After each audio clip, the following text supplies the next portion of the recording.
Bonjour, je suis Nathanaël de Keramis, le centre de la céramique de la Fédération Wallonie-Bruxelles.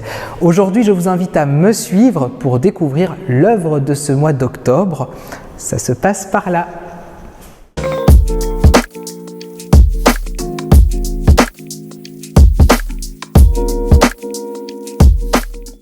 Le 20 octobre, cela fera exactement 55 ans que Charles Catteau nous a quittés, laissant derrière lui un patrimoine exceptionnel.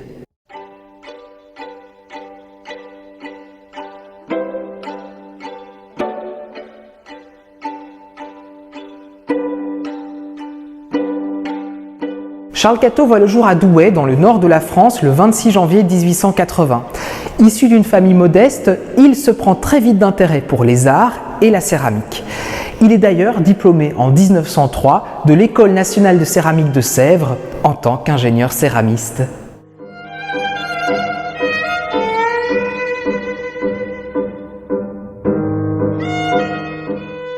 Après avoir travaillé pour de prestigieuses manufactures françaises et allemandes, Charles Catteau arrive à La Louvière vers la fin de l'année 1906, un contrat de la manufacture Bock-Frères Keramis sous le bras.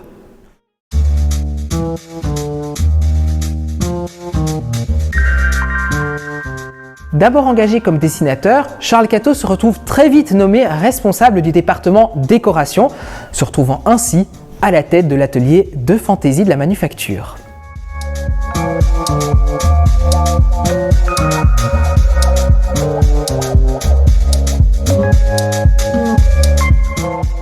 Charles Catteau révolutionnera considérablement les productions louviéroises, en imaginant des centaines de décors et de formes et en introduisant des innovations techniques. Il est par ailleurs l'une des figures majeures du mouvement Art déco en Belgique.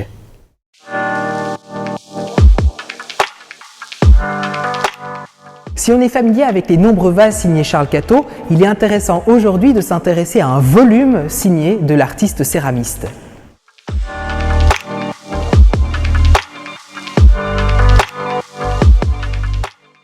Moulée et produite en série vers 1925, cette sculpture en faïence fine de couleur ivoire représente un grand félin face à un serpent dressé.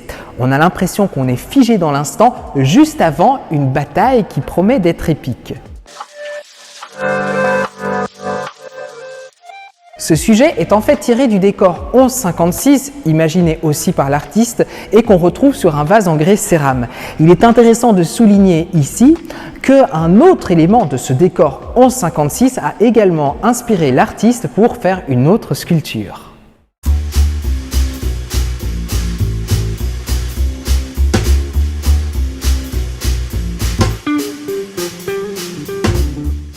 Dans les collections de Keramis, nous préservons également des photographies sur plaques de verre provenant directement de l'ancienne manufacture Bock.